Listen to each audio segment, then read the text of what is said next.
Hi ಎಲ್ಲರಿಗೂ ನಮಸ್ಕಾರ. ನಾನು ನಿಮ್ಮ ನೇತ್ರಾವತಿ. ಇವತ್ತು ನಾವಿದೀವಿ ಇಲ್ಲಿ ಒಂದು ಸ್ಪೆಷಲ್ ವಿಷಯನ ಡಿಸ್ಕಸ್ ಮಾಡೋದಕ್ಕೆ. ಅದು ಏನಪ್ಪಾ ಅಂದ್ರೆ ಚಿಟ್ ಫಂಡ್ಸ್. ಚಿಟ್ ಫಂಡ್ಸ್ ಅಂದ್ರೆ ನಮ್ಮ ಕರ್ನಾಟಕದಲ್ಲಿ ಇದನ್ನ ರೂಢಿ ಮಾಡ್ಕೊಂಡಿರೋದು ಹೇಗಪ್ಪ ಅಂತಂದ್ರೆ ಚೀಟಿ ವ್ಯವಹಾರ ಅಂತಾನೆ ಕರಿತೀವಿ. ಈಗ ನಮ್ಮ ಅಪ್ಪಂದ್ರು ಅಮ್ಮಂದ್ರು ಎಲ್ಲ ಹೇಳ್ತಾ ಇದ್ರಲ್ವಾ, ಚೀಟಿ ಹಾಕಿದ್ವಿ, ಚೀಟಿ ವ್ಯವಹಾರ ನಡೆಸ್ತಾ ಇದಾರೆ ಅಲ್ಲಿ ಯಾರೋ, ಅದ್ರಲ್ಲಿ ನಾವ್ ಇನ್ವೆಸ್ಟ್ ಮಾಡ್ತಾ ಇದೀವಿ ಅಂತ ಹೇಳ್ತಾ ಇದಾರಲ್ವಾ. ಸೊ ಅವಾಗಿನ ಕಾಲಕ್ಕೆ ಅದು ಸುಮಾರು ಜನಕ್ಕೆ ಗೊತ್ತಿತ್ತು, ಬಟ್ ಈಗ ಪ್ರೆಸೆಂಟ್ ಯೂತ್ ಜನರೇಷನ್ಗೆ ಸುಮಾರು ಜನಕ್ಕೆ ಅದು ಗೊತ್ತಿಲ್ಲ. ಸೊ ಏನಪ್ಪಾ ಇದು ಚೀಟಿ ವ್ಯವಹಾರ, ಯಾವ ರೀತಿ ನಡೆಯುತ್ತೆ ಇದು, ಯಾವ ರೀತಿ ನಮ್ಗೆ ಪ್ರಾಫಿಟ್ ಆಗುತ್ತೆ ಅನ್ನೋದನ್ನ ನಾನು ಈ ವಿಡಿಯೋದಲ್ಲಿ ತಿಳಿಸ್ಕೊಡ್ತೀನಿ.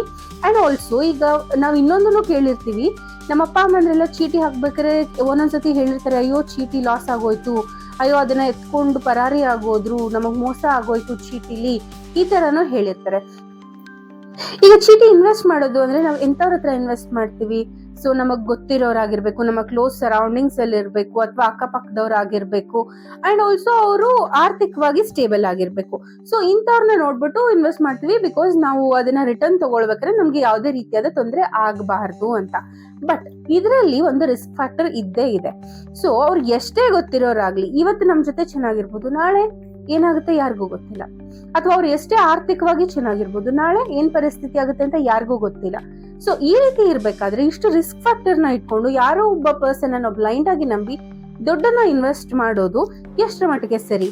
ಸೊ ದುಡ್ಡು ಅಂದ್ರೆ ಪ್ರತಿಯೊಬ್ರು ಕಷ್ಟಪಟ್ಟೆ ದುಡ್ಡಿರ್ತಾರೆ ಅಲ್ವಾ. ಸೊ ಅದರ ಒಂದು ಇನ್ವೆಸ್ಟ್ಮೆಂಟ್ ಅಂತ ಬಂದಾಗ ನಾವು ಸೇಫ್ಟಿ ಮೆಷರ್ಸ್ ನ ತಗೊಳ್ಳೇಬೇಕಾಗುತ್ತೆ. ಸೊ ಆ ಒಂದು ವಿಷಯವಾಗಿ ಇವತ್ತು ನಾನು ಹೇಳ್ತಾ ಇದ್ದೀನಿ, ಅದನ್ನ ಎಲ್ಲಿ ಇನ್ವೆಸ್ಟ್ ಮಾಡಿದ್ರೆ ಸೇಫ್, ಯಾವ ರೀತಿ ಇನ್ವೆಸ್ಟ್ ಮಾಡಿದ್ರೆ ಸೇಫ್, ಅದು ಹೇಗ್ ವರ್ಕ್ ಆಗುತ್ತೆ ಅನ್ನೋದನ್ನ ನಾನು ತಿಳಿಸ್ಕೊಡ್ತೀನಿ. ಆದ್ರೆ ನೀವು ಇದುವರೆಗೂ ನನ್ನ ಚಾನೆಲ್ ನ ಸಬ್ಸ್ಕ್ರೈಬ್ ಮಾಡ್ಕೊಂಡಿಲ್ಲ ಅಂದ್ರೆ ದಯವಿಟ್ಟು ಸಬ್ಸ್ಕ್ರೈಬ್ ಮಾಡೋದನ್ನ ಮರಿಬೇಡಿ. ಈಗ ಮೊದಲನೇದಾಗಿ ಚೀಟಿ ವ್ಯವಹಾರ ಅಥವಾ ಚಿಟ್ ಫಂಡ್ಸ್ ಅಂದ್ರೆ ಏನು ಅಂತ ತಿಳ್ಕೊಳ್ಳೋಣ. ಈಗ for example group of people ಒಬ್ಬ ಪ್ರಮೋಟರ್ ಹತ್ರ ಇಷ್ಟಿಷ್ಟು ಅಮೌಂಟ್ ಅಂತ ಇನ್ವೆಸ್ಟ್ ಮಾಡ್ತಾರೆ. ಯಾಕೆ ಈ ರೀತಿ ಇನ್ವೆಸ್ಟ್ ಮಾಡ್ತಾರೆ? ಈಗ ಅಮೌಂಟ್ ಅರ್ಜೆಂಟ್ ಆಗಿ ಯಾರಿಗೊಬ್ರಿಗೆ ಬೇಕಾಗಿರುತ್ತೆ, ಯಾರ್ದು ಅವಶ್ಯಕತೆ ಇರಲ್ಲ ದುಡ್ಡಿಂದು, ಪ್ರತಿಯೊಬ್ಬರಿಗೂ ಏನೋ ಒಂದು ಅವಶ್ಯಕತೆ ಬರುತ್ತೆ, ಅವ್ರಿಗಾಗ ದುಡ್ಡು ಬೇಕಾಗುತ್ತೆ. ಈ ರೀತಿಯಾದ ಒಂದು ಪರ್ಪಸ್ಗೋಸ್ಕರ ಅಮೌಂಟ್ ನ ಇನ್ವೆಸ್ಟ್ ಮಾಡ್ತಾ ಹೋಗ್ತಾರೆ. ನಾವು ಮಾತಾಡ್ತಿರೋ ಪ್ರಕಾರ ಚೀಟಿನೇ ಹಾಕ್ತಾ ಹೋಗ್ತಾರೆ ಅಂತ ಅನ್ಕೊಳ್ಳೋಣ. ಈಗ ಚೀಟಿ ಹಾಕೋದಂದ್ರೆ ಯಾರೊಬ್ಬ ಪ್ರಮೋಟರ್ ಇರ್ತಾರೆ, ಫಾರ್ ಎಕ್ಸಾಂಪಲ್ 20,000 ಚೀಟಿ ಅನ್ಕೊಳ್ಳೋಣ. 20 ಜನ ಇನ್ವೆಸ್ಟ್ ಮಾಡ್ತಾ ಇದಾರೆ, ಪ್ರತಿಯೊಬ್ರು ಪ್ರತಿ ತಿಂಗಳು 1,000 ರೂಪಾಯಿ ಕಟ್ತಾರೆ. ಸೊ ಈ ರೀತಿ ಇರ್ಬೇಕಾದ್ರೆ ಫಸ್ಟ್ ಮಂತ್ ಪ್ರತಿಯೊಬ್ರು 1,000 ರುಪೀಸ್ ಕಟ್ಟಿರ್ತಾರೆ. ಆ 1,000 ಟೋಟಲ್ ಆಗಿ 20,000 ರುಪೀಸ್ ಆಗುತ್ತೆ. ಆ 20,000 ರುಪೀಸ್ ಅನ್ನೋದು ಫಸ್ಟ್ ಮಂತ್ ಪ್ರಮೋಟರ್ ಯಾರು ಇರ್ತಾರಲ್ಲ, ಅಂದ್ರೆ ಆ 20 ಜನದಲ್ಲಿ ಒಬ್ರು ಚೀಟಿ ನಡೆಸೋರು ಇರ್ತಾರೆ, ಅವರು ಅದನ್ನ ಇಟ್ಕೋತಾರೆ. ಸೆಕೆಂಡ್ ಮಂತ್ ಬಂತು, ಅವಾಗ ಕೂಡ ಎಲ್ಲರೂ 1,000 ರುಪೀಸ್ ಕಟ್ಬೇಕು, 1,000 ರೂಪಾಯಿ ಕಟ್ಬೇಕು. ಆದ್ರೆ ಅವಾಗ ಯಾರಿಗೋ ಒಬ್ರಿಗೆ ಅವಶ್ಯಕತೆ ಬಿತ್ತು ದುಡ್ಡಿಂದು, ಎಷ್ಟು ಒಂದು 10,000ನೋ 12,000ನೋ 15,000ನೋ ಅವಶ್ಯಕತೆ ಬಿದ್ದಿರುತ್ತೆ. ಸೊ ಏನ್ ಮಾಡ್ತಾರೆ, ಅವ್ರಿಗೆ ಅವಶ್ಯಕತೆ ಬೇಕು ಅಂತ ಒಂದು ಅಪೀಲ್ ನ ಮಾಡ್ತಾರೆ. ಅದೇ ಟೈಮ್ನಲ್ಲಿ ಇನ್ನೊಬ್ರಿಗೂ ಕೂಡ ಅವಶ್ಯಕತೆ ಇರುತ್ತೆ ಅಮೌಂಟ್, ಅವರು ಕೂಡ ಅಪೀಲ್ ಮಾಡ್ತಾರೆ, ಸೊ ನನ್ಗೂ ಕೂಡ ಬೇಕು ಅನ್ನೋ ತರ. ಆಗೇನಾಗುತ್ತೆ, ಆಪ್ಷನ್ಸ್ ನಡೆಯುತ್ತೆ, ಅಂದ್ರೆ ಚೀಟಿ ಕೂಗ್ತಾರೆ. ಯಾರು ಜಾಸ್ತಿ ಡಿಸ್ಕೌಂಟ್ ನ ಬಿಟ್ ಕೊಡ್ತಾರೋ ಅವ್ರಿಗೆ ಆ ಚೀಟಿ ಹೋಗುತ್ತೆ, ಯಾರು ಜಾಸ್ತಿ ಕೂಗ್ತಾರೋ. ಈಗ ಫಾರ್ ಎಕ್ಸಾಂಪಲ್ ಯಾರೋ ಒಬ್ಬ 16,000 ಅಂತ ಕೂಗ್ತಾರೆ, ನನ್ಗೆ 16,000 ಬೇಕು ಅನ್ನೋ ತರ. ಅದೇ ಇನ್ನೊಬ್ಬ 14,000 ಬೇಕು ಅನ್ನೋ ತರ ಕೂಗ್ತಾರೆ. ಆಗ ಯಾರು 14,000 ಕೂಗಿರ್ತಾರಲ್ಲ ಅವ್ರಿಗೆ ಆ ತಿಂಗಳ ಚೀಟಿ ಅಮೌಂಟ್ ಅನ್ನೋದು ಹೋಗುತ್ತೆ. ಸೊ 14,000 ಹೋದ್ಮೇಲೆ 20,000ದಲ್ಲಿ ಇನ್ನು ಮಿಕ್ಕೋದಷ್ಟು 6,000. ಆ 6,000 ಅಲ್ಲಿ 1,000 ರೂಪಾಯಿ ಕಮಿಷನ್ ಅಂತ ಹೇಳಿ ಪ್ರಮೋಟರ್ ಯಾರು ಚೀಟಿ ನಡೆಸ್ತಾರಲ್ಲ ಅವ್ರು ಇಟ್ಕೋತಾರೆ. ಮಿಕ್ಕಿದ 5,000ನ ಯಾರು 20 ಮೆಂಬರ್ಸ್ ಇರ್ತಾರಲ್ಲ ಎಲ್ಲರಿಗೂ ಈಕ್ವಲ್ ಆಗಿ ಡಿಸ್ಟ್ರಿಬ್ಯೂಟ್ ಮಾಡ್ತಾರೆ. ಸೊ ಈ ತರ ಡಿಸ್ಟ್ರಿಬ್ಯೂಷನ್ ಅಲ್ಲಿ ಏನ್ ಅಮೌಂಟ್ ಬರುತ್ತಲ್ಲ ಅದು ಪ್ರತಿಯೊಬ್ಬರಿಗೂ ಪ್ರಾಫಿಟ್ ಆಗಿ ಹೋಗುತ್ತೆ. ಈ ರೀತಿ ನೆಕ್ಸ್ಟ್ ತಿಂಗಳು ಬರುತ್ತೆ, ನೆಕ್ಸ್ಟ್ ತಿಂಗಳಲ್ಲೂ ಯಾರೊಬ್ರು ಕೂಗ್ತಾರೆ, ತಗೋತಾರೆ, ಅಮೌಂಟ್ ಮಿಕ್ಕಿದ ಡಿಸ್ಟ್ರಿಬ್ಯೂಟ್ ಆಗುತ್ತೆ. ಇದು ಒಂದು ಚೀಟಿ ಪ್ರಾಸೆಸ್. ಸೊ ಮುಂಚೆಯಿಂದಲೂ ಇದು ನಡ್ಕೊಂಬ ಒನ್ ಕೈಂಡ್ ಆಫ್ ಪ್ರಾಸೆಸ್ ಇದು. ಇದನ್ನ ಬೇರೆ ಬೇರೆ ತರವಾಗಿ ನಡೆಸ್ತಾರೆ. ಈ ಒಂದು ಪ್ರಾಸೆಸ್ ಅಲ್ಲಿ ಎಷ್ಟು ಜನ ಕಂಪ್ಲೀಟ್ ಆಗಿ ಲಾಭ ಪಡ್ಕೊತಾರೆ ನೋಡಿದ್ರಲ್ಲ, ಚೀಟಿ ಈ ರೀತಿ ನಡ್ಕೊಂಡ್ ಬರುತ್ತೆ. ಸೊ ನಾನೊಂದು ಆರ್ಗನೈಸೇಷನ್ ಹೇಳ್ತೀನಿ ಅಂತ ಹೇಳಿದೆ, ಅದಕ್ಕೂ ಮುಂಚೆ ಇದನ್ನ ಸಬ್ಸ್ಕ್ರೈಬ್ ಆಗಿಲ್ಲ ಅಂದ್ರೆ ದಯವಿಟ್ಟು ಸಬ್ಸ್ಕ್ರೈಬ್ ಮಾಡೋದನ್ನ ಮಾತ್ರ ಮರಿಬೇಡಿ. ಈಗ ಹೇಳ್ತೀನಿ ಅದು ಯಾವ ಆರ್ಗನೈಸೇಷನ್ ಅಂತ. MSIL ಅಂದ್ರೆ ಮೈಸೂರು ಸೇಲ್ಸ್ ಇಂಟರ್ನ್ಯಾಷನಲ್ ಲಿಮಿಟೆಡ್ ಅನ್ನೋತಕ್ಕಂತ ಕಂಪನಿ. ಯಾವ್ದು ಈ ಕಂಪನಿ? ಇದ್ರ ಮೇಲೆ ಹೇಗ್ ಟ್ರಸ್ಟ್ ಇಡ್ಬೋದು? ಯಾಕೆ ಅಂದ್ರೆ ಇದು government registered company, government company. ಈಗ ನೀವು ತಗೊಂಡೋಗಿ ಅಲ್ಲಿ ಇನ್ವೆಸ್ಟ್ ಮಾಡ್ತೀರಾ ಅಂದ್ರೆ it is the safest place. So ನಿಮ್ಗೆ ಯಾವುದೇ ರೀತಿನೂ ಮೋಸ ಆಗಲ್ಲ ಅಂತ 100% ಹೇಳ್ಬೋದು, because it is government registered company ಅಲ್ವಾ, ಅದಕ್ಕೋಸ್ಕರ ಅಂತ. ಇವರು ಇವಾಗ ನೀವು ಏನೋ ಒಂದು ಹೋಗಿ ಅಲ್ಲಿ ಇನ್ವೆಸ್ಟ್ ಮಾಡ್ತೀರಾ, ಗ್ರೂಪ್ ಆಫ್ 20 ಪೀಪಲ್ ಅಂತ ಅಂದ್ರೆ ಪ್ರತಿಯೊಬ್ಬರ ಹತ್ರನು ಪ್ರೂಫ್ಸ್ ನ ಕಲೆಕ್ಟ್ ಮಾಡ್ಕೋತಾರೆ. ಪ್ರತಿಯೊಬ್ಬರ ಹತ್ರನು ಅವ್ರಿಗೆ ಒಂದು ಇನ್ವೆಸ್ಟ್ಮೆಂಟ್ ಮಾಡೋದಕ್ಕೆ ಬೇಕಾದ ಪರ್ಪಸ್ ಏನಕ್ಕೆ ಮಾಡ್ತಾ ಇದ್ದಾರೆ ಏನಂತ ಪ್ರತಿಯೊಂದು ತಿಳ್ಕೊಂಡು ಅವ್ರನ್ನ ಮೆಂಬರ್ ಆಗಿ ಮಾಡ್ಕೋತಾರೆ. ಹಾಗೆ ಅವ್ರೇನಾದ್ರೂ ಇವಾಗ ಸೆಕೆಂಡ್ ಮಂತ್ ಥರ್ಡ್ ಮಂತ್ ಎತ್ಕೋತಾ ಇದಾರೆ ಚೀಟಿ ಅಂದ್ರೆ ಸುಮ್ನೆ ಎತ್ಕೊಳಕ್ ಬಿಡಲ್ಲ. ಅವ್ರೀಗ LIC ಬಾಂಡ್ಸು, KVP ಬಾಂಡ್ಸು ಅಥವಾ ಮನೆ ಪತ್ರ ಈ ತರದ್ ಏನಾದ್ರೂ ಒಂದು ಪ್ಲೆಡ್ಜ್ ಆಗಿ ಇಟ್ಕೊಂಡು ಅಡ ಇಟ್ಕೊಂಡ್ಬಿಟ್ಟು ಅವ್ರಿಗೆ ಅಮೌಂಟ್ ನ ಕೊಡ್ತಾರೆ. ಸೊ ಈ ರೀತಿ ಆಗಿರೋದ್ರಿಂದ ಇಲ್ಲಿ ಯಾರಿಗೂ ಮೋಸ ಆಗೋ ಚಾನ್ಸಸ್ ಇಲ್ಲ. ಈ ತರ ಒಂದು ಗವರ್ಮೆಂಟ್ ರಿಜಿಸ್ಟರ್ಡ್ ಕಂಪ್ನಿಲಿ ನಾವು ಇನ್ವೆಸ್ಟ್ ಮಾಡ್ಕೊಳ್ಳೋದ್ರಿಂದ 100% ಸೇಫ್ ಪ್ಲೇಸ್ ಅಲ್ಲಿ ಇನ್ವೆಸ್ಟ್ ಮಾಡ್ತಾ ಇರ್ತೀವಿ ನಾವು.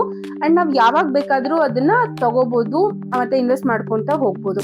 ಈ ಒಂದು MSIL ಬಗ್ಗೆ ಒಂದು ಚಿಕ್ಕ ವೆಬ್ಸೈಟ್ ಇದೆ. ಆ ವೆಬ್ಸೈಟ್ ಹೇಗಿದೆ ಅನ್ನೋದನ್ನ ನಾನು ಸಿಂಪಲ್ ಆಗಿ ತೋರಿಸ್ತೀನಿ ನಿಮ್ಗೆ. ಇಲ್ಲಿ ನೋಡ್ತಾ ಇದ್ದೀರಲ್ಲ ಸ್ಕ್ರೀನ್ ಮೇಲೆ ನಾನು ಜಸ್ಟ್ MSIL ಚಿಟ್ಸ್ ಅಂತ ಸರ್ಚ್ ಮಾಡಿದೀನಿ.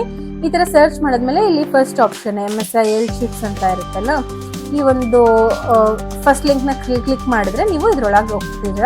ಇಲ್ಲಿ ನೋಡಿ ಅವಾರ್ಡ್ ಕೂಡ ಬಂದಿದೆ ಅಂತ ಅದನ್ನ ತೋರಿಸ್ತಿದ್ದಾರೆ. ಈ ಒಂದು ಇದರಲ್ಲಿ ನೀವು ನೋಡಿ ಇದು ಹೋಮ್ ಸ್ಕ್ರೀನ್ ನ ನೀವು ನೋಡ್ಬೋದು. ಅವ್ರದ್ದು ಅವಾರ್ಡ್ಸ್ ಎಲ್ಲ ಹಾಕೊಂಡಿದ್ದಾರೆ, ಅವ್ರದ್ದು ಪಾಪ್ಯುಲರ್ ಸ್ಕೀಮ್ಸ್ ಏನೇನಿದೆ ಅಂತೆಲ್ಲ ಕೊಟ್ಟಿದ್ದಾರೆ. ಆಮೇಲೆ ಅವರ ಒಂದು ಚಿಟ್ ಫಂಡ್ಸ್ ಯಾವ ರೀತಿ ವರ್ಕ್ ಮಾಡುತ್ತೆ ಅನ್ನೋದನ್ನ ಸಹ ಇಲ್ಲಿ ಡಿಟೇಲ್ ಆಗಿ ಕೊಟ್ಟಿದ್ದಾರೆ, ಯಾವ ರೀತಿ ಅವ್ರು ನಡೆಸ್ತಾರೆ ಅಂತ. ಸೊ ಅದರಿಂದ ಬೆನಿಫಿಟ್ಸ್ ಏನೇನಿದೆ ಅನ್ನೋದನ್ನ ಸಹ ಇಲ್ಲಿ ನೀಟಾಗಿ ತೋರಿಸಿದ್ದಾರೆ. ರೇಟ್ ಆಫ್ ಇಂಟ್ರೆಸ್ಟ್ ಏನ್ ಕೊಡ್ತಾರೆ, ಯಾವ ರೀತಿ ವರ್ಕ್ ಆಗುತ್ತೆ ಅನ್ನೋದನ್ನ ತೋರಿಸಿದ್ದಾರೆ.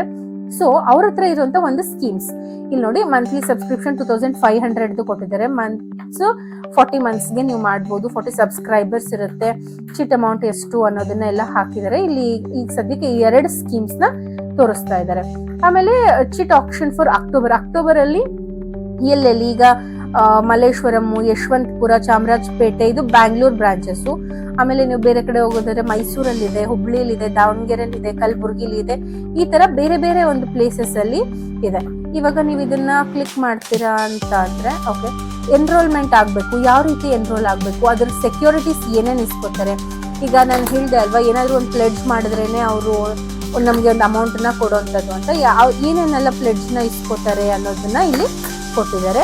ಅವರ ಬ್ರಾಂಚಸ್ ಎಲ್ಲೆಲ್ಲಿದೆ ನೋಡಿ, ಇಲ್ಲಿ ಅವ್ರ ಬ್ರಾಂಚಸ್ ಎಲ್ಲೆಲ್ಲಿದೆ ಅನ್ನೋದನ್ನ ತೋರಿಸಿದ್ದಾರೆ. ಲೊಕೇಶನ್ ಕೂಡ ಕೊಟ್ಟಿದ್ದಾರೆ. ಅವ್ರ ಬ್ರಾಂಚ್ ಅಲ್ಲಿ ನೀವೇನಾದ್ರು ಇನ್ವೆಸ್ಟ್ಮೆಂಟ್ ಮಾಡ್ಬೇಕು ಅಂದ್ರೆ ಅವ್ರ ಒಂದು ಫೋನ್ ನಂಬರ್ಗೆ ಕಾಲ್ ಮಾಡ್ಬಿಟ್ಟು ನೀವು ಕ್ಲಾರಿಫಿಕೇಶನ್ ತಗೋಬಹುದು, ಯಾವ ರೀತಿ ಏನು ಅಂತಕ್ಕಂಥದ್ದನ್ನ. ನೋಡಿ ಇಷ್ಟು ಬ್ರಾಂಚಸ್ ಈಗ ಆಲ್ರೆಡಿ ವರ್ಕಿಂಗ್ ಅಲ್ಲಿ ಇದೆ. ನಮ್ಗೆ ಎಲ್ಲಿ ಬೇಕೋ ಹೋಗಿ ಅಲ್ಲಿ ನಾವು ಚಿಟ್ಸ್ ನ ಸ್ಟಾರ್ಟ್ ಮಾಡ್ಕೋಬಹುದು. ಇದು ಅವ್ರ ಬ್ರಾಂಚಸ್. ಲೊಕೇಶನ್ ಸಹ ನಮ್ಗೆ ಇಲ್ಲೇ ಸಿಗುತ್ತೆ. ಅಡ್ರೆಸ್ಸು ಕೊಟ್ಟಿದ್ದಾರೆ, ನಂಬರ್ ಎಲ್ಲ ಕೊಟ್ಟಿದ್ದಾರೆ. ಆಮೇಲೆ ಅವ್ರದ ಒಂದು ಗ್ಯಾಲರಿ ಈ ತರ ಇದೆ. ಸೊ ಕಾಂಟ್ಯಾಕ್ಟರ್ಸ್ ಅಲ್ಲಿ ನಮ್ಗೆ ಅವ್ರದ ಒಂದು ನಂಬರ್ ಎಲ್ಲ ಸಿಗುತ್ತೆ. ನಾನು ಸಹ ಒಂದ್ಸತಿ ಕಾಲ್ ಮಾಡಿದ್ದೆ. ಸೊ ವಿತಿನ್ 3 ಟೈಮ್ಸ್ ರಿಂಗ್ ಆಗೋಷ್ಟೊಳಗೆ ಅವ್ರು ಪಿಕ್ ಮಾಡಿ ಮಾತಾಡಿದ್ರು. ಸೊ ತುಂಬಾ ಫ್ರೆಂಡ್ಲಿ ಆಗಿ ಮಾತಾಡ್ತಾರೆ, ತುಂಬಾ ನೀಟಾಗಿ ರೆಸ್ಪಾಂಡ್ ಮಾಡ್ತಾರೆ. ಸೊ ಹಾಗಾಗಿ ಇಲ್ಲಿ ಡೆಫಿನೆಟ್ ಆಗಿ ಹೋಗ್ಬೋದು. ನೋಡಿದ್ರಲ್ಲ, ಈ ಒಂದು ವೆಬ್ಸೈಟ್ ಈ ರೀತಿ ಇದೆ. ಇಲ್ಲಿ ಎಲ್ಲೆಲ್ಲಿ ಯಾವ್ಯಾವ ಲೊಕೇಶನ್ಸ್ ಅಲ್ಲಿ ಇದೆ ಹಾಗೂ ಏನೇನ್ ಸ್ಕೀಮ್ಸ್ ಇದೆ ಅಂತ ಎಲ್ಲದನ್ನು ಅವ್ರ ವೆಬ್ಸೈಟ್ ಅಲ್ಲೇ ಮೆನ್ಷನ್ ಮಾಡಿದ್ದಾರೆ. ನಿಮ್ದು ಚೀಟ್ ಇದು ಟ್ರ್ಯಾಕ್ ಏನಾದ್ರು ನೀವು ಮಾಡ್ಬೇಕಂದ್ರೂ ಕೂಡ ಇದು ವೆಬ್ಸೈಟ್ ಅಲ್ಲೇ ಸಿಗುತ್ತೆ ನಮ್ಗೆ. ಸೊ ಇದ್ರ ಬಗ್ಗೆ ಇನ್ ಡೀಟೇಲ್ಸ್ ಇನ್ನೇನಾದ್ರೂ ಬೇಕು ಅಂತಂದ್ರೆ, ಏನಾದ್ರೂ ಡೌಟ್ಸ್ ಇತ್ತು ಅಂದ್ರೆ ದಯವಿಟ್ಟು ಕಮೆಂಟ್ ಸೆಕ್ಷನ್ ಅಲ್ಲಿ ತಿಳಿಸಿ. ನಾನು ಇದಕ್ಕೆ ಆನ್ಸರ್ ಮಾಡೋದಕ್ಕೆ ಖಂಡಿತ ಟ್ರೈ ಮಾಡ್ತೀನಿ. ಸೊ ಈ ಒಂದು ಬೆನಿಫಿಟ್ ನಮಗೆ ಗವರ್ಮೆಂಟ್ ಕಡೆಯಿಂದಾನೇ ಇದೆ ಅಂತ ಅನ್ಬೇಕಾದ್ರೆ ವೈ ನಾಟ್, ಯಾಕೆ ನಾವು ಇದರ ಬೆನಿಫಿಟ್ ನ ಪಡ್ಕೋಬಾರ್ದು ಅಲ್ವಾ? ಸೊ ಇವತ್ತಿನಲ್ಲಿ ಸಣ್ಣ ಸಣ್ಣ ಅಮೌಂಟ್ ನ ಸೇವ್ ಮಾಡ್ತಾ ಹೋಗೋಣ. ಅದು ಒಂದಲ್ಲದೆ ಒಂದ್ ದಿನ ನಮ್ಗೆ ಹೆಲ್ಪ್ ಆಗೇ ಆಗುತ್ತೆ. Thank you.